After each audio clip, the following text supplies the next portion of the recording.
عطیہ آپی کا گھر میرے آفس سے کافی قریب ہی تھا، سو چکر لگتا رہتا تھا۔ ابھی پچھلے دنوں ان کے گھر تیسرے بیٹے کی آمد ہوئی تھی۔ مبارکباد تو میں پہلے ہی دے آئی تھی۔ کل بازار کا چکر لگا تو کچھ کپڑے اور کھلونے وغیرہ بھی لے آئی تھی۔ رضا زمینوں کے کام کے سلسلے میں گاؤں گئے ہوئے تھے، تو میں آفس میں ضروری کام نپٹا کر تقریباً 12 بجے ہی پہلے اپنے گھر آئی، اور پھر وہاں سے اپنی 7 ماہ کی بیٹی زائرہ کو ساتھ لے کر میں عطیہ آپی سے ملنے ان کے گھر پہنچ گئی۔ ننھا رومان جھولے میں سو رہا تھا۔ یہ جھولا مجھے دیکھا بھالا لگا۔ عطیہ آپی جھٹ پٹ میرے لیے ملک شیک بنا کر لے آئیں۔ آپی یہ جھولا؟ یہ امی نے دیا ہے۔ جب رومان پیدا ہوا تھا تو دیگر بہت ساری چیزوں کے ساتھ یہ بھی امی ہی لائی تھیں۔ عطیہ آپی نے میری بات پوری ہونے سے قبل ہی بہت جوش سے بتایا۔ میرا رنگ پھیکا پڑ گیا تو میں نے اپنے ہونٹ پھیلا دیے۔ مجھے یاد آیا کہ یہ جھولا سمد بھائی اپنے ہونے والے بچے کے لیے لائے تھے، لیکن اسی شام بھابھی کا مس کیریج ہو گیا تھا۔ چند دن بعد جب میں بھابھی کی خیریت معلوم کرنے گھر گئی تو امی کے کمرے میں ہی یہ جھولا دکھا تھا۔ پہلے تو دل میں خیال آیا کہ زائرہ کے لیے مانگ لوں، مگر پھر چپ رہی۔ تو امی جان نے پھر میری حق تلفی کر دی تھی۔ زائرہ، میری پہلی اولاد کی پیدائش پہ 5000 کا نوٹ تھما دیا، اور عطیہ آپی کے تیسرے بیٹی کی پیدائش پہ اتنا مہنگا جھولا؟ مجھ سے پھر زیادہ دیر بیٹھا ہی نہیں گیا اور میں زائرہ کو لے کر اپنے گھر واپس آ گئی۔ رفیہ مجھ سے چھوٹی بہن کے گھریلو حالات کافی خراب چل رہے تھے۔ ایک کزن کی شادی قریب تھی تو میں نے اپنی دونوں بیٹیوں زائرہ اور مائرہ کے ساتھ ساتھ رفیہ کی بیٹی ایشال کے لیے بھی شاپنگ کر لی تھی۔ پچھلی بار جب امی کے ہاں ہم رہنے گئے تھے تو وہ زائرہ اور مائرہ کے کپڑوں کو بار بار حسرت سے دیکھ رہی تھی۔ آپی، آپ کی بچیوں کے تو گھر پہننے والے کپڑے بھی کتنے قیمتی اور پیارے ہوتے ہیں۔ جاب کی مصروفیات کے سلسلے میں میرے خاندان میں آنا جانا کم ہی رہتا تھا، مگر خوشی غمی کے موقع کو میں کبھی بھی جانے نہیں دیتی تھی۔ آفس سے آج چھٹی ملنا ناممکنات میں سے تھا۔ رضا نے آفس سے مجھے 1 بجے پک کیا تھا۔ 2 بجے کا فنکشن تھا اور 45 منٹ کا راستہ۔ ٹریفک کی وجہ سے ہم 2 بجے کے بعد ہی ہال میں پہنچے تھے۔ سمیہ آپی، رفیہ مجھے دیکھتے ہی میری طرف لپکی۔ کب آئے آپ لوگ؟ سبھی سے ملتے میں نے پوچھا۔ بس تھوڑی دیر پہلے ہی۔ اور امی، آپ ٹھیک ہیں؟ جو ہی میں پیچھے مڑی تو امی جان کو اپنی طرف بغور دیکھتے پایا تو تیسری مرتبہ بھی حال پوچھ لیا۔ جی بیٹا، اللہ کا شکر ہے۔ آفس سے آئی ہو؟ تھک گئی ہوگی، مائرہ کو میری گود میں دے دو۔ نہیں امی، اب تو عادت ہو گئی ہے، میں نے رکھائی سے جواب دیا، پھر رفیہ سے مخاطب ہوئی۔ رفیہ، یہ میں ایشال کے لیے لائی تھی، دیکھ لو اگر ابھی چینج کروانا ہے تو۔ میں نے شاپنگ بیگ ساتھ بیٹھی رفیہ کو تھما دیا۔ آپ ہی آپ رہنے دیتی؟ اس نے میرے ہاتھ سے شاپنگ بیگ لے کر سائڈ پر رکھا، تبھی ایشال بھاگتی ہوئی آئی۔ نیوی بلو باربی فراک میں اس کی گلابی رنگت اور لائٹ براؤن بال خوب ہی دمک رہے تھے۔ فراک بے حد خوبصورت تھی۔ بڑی زبردست فراک ہے، کہاں سے لی؟ ایشال کو پیار کرتے ہوئے میں نے یوں ہی پوچھ لیا۔ لاسٹ منتھ امی کے ساتھ شاپنگ پہ گئی تھی، انہوں نے لے کر دی ہے۔ میں نے تو بہت منع کیا کہ کافی مہنگی ہے، رہنے دیں، مگر امی نے لے ہی دی۔ میری نگاہیں بے ساختہ امی کی جانب اٹھیں۔ میں ایسی 10 فراکیں کھڑے کھڑے لے سکتی تھی۔ بات یہ نہیں تھی کہ مجھے غصہ یا دکھ تھا، لیکن ایک مان بھی تو ہوتا ہے نا۔ 4 لوگوں میں میں بھی اٹھتی بیٹھتی تھی۔ مجھے بھی بتانا پڑتا تھا کہ ہاں یہ میری امی جان نے دیا ہے، لیکن امی تو شروع سے ہی ایسا کرتی آئی تھیں میرے ساتھ۔ مجھے یاد آیا، عطیہ آپی کی شادی کے وقت رفیہ اور امی شاپنگ سے لوٹی تھیں۔ میرے FSC کے ایگزامز تھے، میں نے سرے سے ہی کسی کام میں بھی حصہ لینے سے انکار کر دیا تھا۔ اپنی شاپنگ تک میں نے امی کو کرنے کا کہہ دیا تھا۔ رفیہ کے کپڑے، میچنگ جیولری، جوتے سب شاندار تھے۔ میرا پنک شرارہ اور ساتھ چھوٹا سا سیٹ۔ بیٹا، تمہارا پیپر ہے بارات والے دن، خود ہی تو کہہ رہی تھی کہ پیپر دیتے ہی ہال میں آ جاؤ گی۔ کپڑے پہننے کا بھی بمشکل وقت ملے گا تمہیں، پھر جیولری وغیرہ پہ پیسہ برباد کرنے کی کیا تک ہے؟ یعنی مجھ پہ خرچ کرنا گویا پیسہ برباد کرنے کے برابر ہوا؟ مجھے دلی دکھ ہوا تھا۔ ٹھیک ہے، میں تھوڑا کتابی کیڑا ٹائپ بندی تھی، نہیں تھا میرا رجحان ایسی چیزوں کی طرف، لیکن پھر بھی اتنا تو حق بنتا تھا نا میرا۔ امی سے میری دوستی اور بے تکلفی باقی بہن بھائیوں جتنی نہ تھی۔ امی حج پر جانے لگیں تو اپنا سب سامان نکال کر سب بچوں میں بانٹ دیا۔ مجھے رفیہ سے ہی خبر ملی تھی۔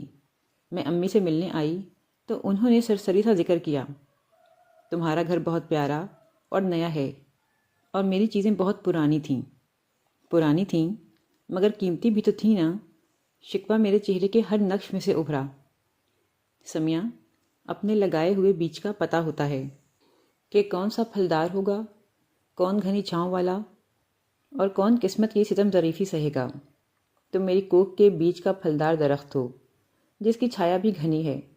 امی دھیرے دھیرے رک رک کر مجھے سمجھا رہی تھیں، لیکن میری سوئی وہیں اٹکی ہوئی تھی، اور پھر بول کر میں نے پھانس نکال ہی دی۔ میرے لیے کیا ہے؟ دعائیں ان کو کیوں نہیں دیتی؟ دیتی ان کو بھی ہوں، پر لگتی تمہیں سب سے زیادہ ہیں۔ چیزوں کی قیمت ہوتی ہے اور دعاؤں کا اجر قیمت سے بہت بہتر اور بڑھ کر ہوتا ہے۔ سمیہ، میں نے جان بوجھ کر کبھی تمہاری حق تلفی یا زیادتی نہیں کی، پھر بھی کبھی انجانے میں ایسا ہوا ہو تو بیٹا میں تم سے معذرت چاہتی ہوں۔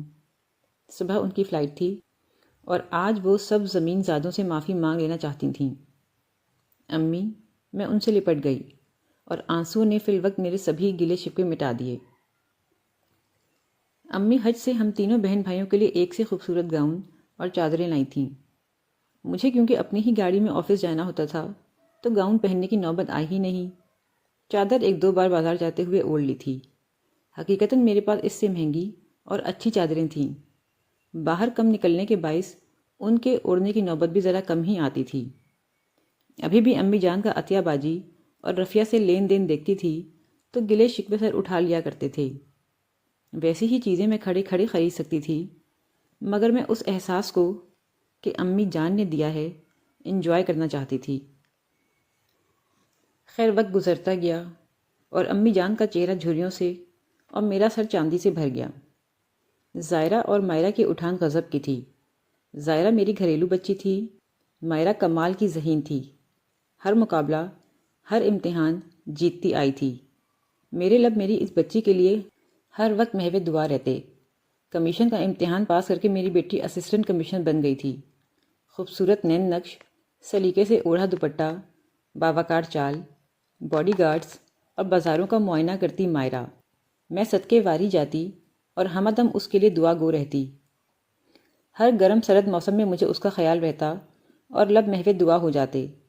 بارش کا قطرہ گرا نہیں اور میں دعا پڑھ پڑھ کر غائبانہ اس پر پھونکتی رہتی۔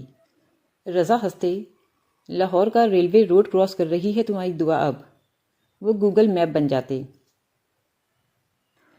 زائرہ میری بچی بھی مجھے عزیز تھی، مگر میری تسلی کے لیے یہ بات کافی ہوتی تھی کہ وہ گھر میں ہی کسی کام میں اپنے آپ کو مصروف رکھتی تھی۔ مائرہ گھر سے باہر رہنے والی بچی تھی، اس لیے اس کی فکر ہر وقت دامن گیر رہتی کہ نہ جانے وہ کہاں ہے اور کس حال میں ہے۔ دعائیں ثمر آور ٹھہریں اور مائرہ کا ایک بہت اچھا رشتہ آیا اور اس کا تبادلہ نانی کے شہر ہو گیا۔ زائرہ کے میاں پہ غبن کا جھوٹا مقدمہ چلا اور اس کی نوکری چلی گئی۔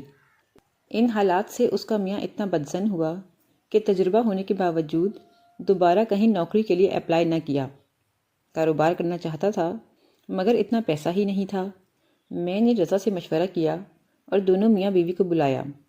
گیراج میں کھڑی گاڑی کی چابی تھمائی اور اپنا سونے کا 5 تولے کا سیٹ بھی۔ مائرہ کو پتہ چلا تو چپ رہی، مگر اس کے چہرے پہ ابھرتا شکوہ مجھے جانا پہچانا سا لگا۔ ہم رضا کے کلیگ کی مزاج پرسی کے لیے گئے تو واپسی پہ رضا نے گاڑی امی جان کے گھر کی طرف موڑ لی۔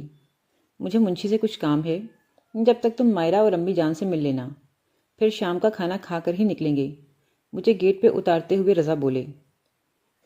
امی کے کمرے کی جانب آئی تو جو کچھ سننے کو ملا وہ میرے رونگٹے کھڑے کر دینے کے لیے کافی تھا۔ مائرہ زائرہ کو دیے گئے تحفے کا شکوہ کھولے بیٹھی تھی۔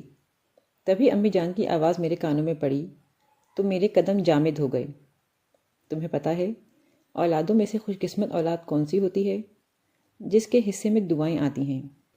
میری 5 اولادوں میں سے تمہاری ماں وہ خوش قسمت تھی، دعاؤں کا زیادہ حصہ وہی وصولتی تھی۔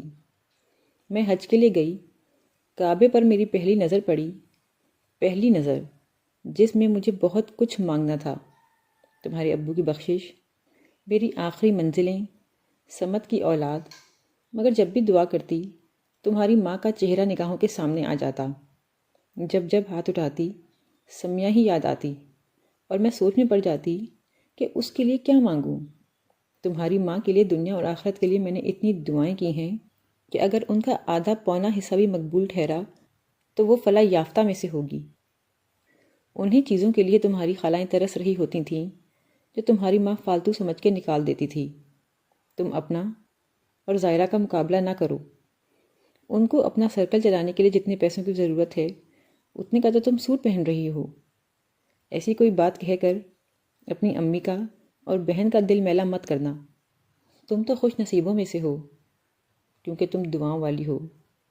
میں نے تمہاری ماں کے کثرت سے ہلتے لبوں میں ہمیشہ تمہارا حصہ زیادہ دیکھا ہے۔ سالوں جمے شکوے پگھلے اور آنسوؤں کی صورت بہہ نکلے۔ جامد قدم حرکت میں آئے اور میں آگے بڑھ کر امی جان سے لپٹ گئی۔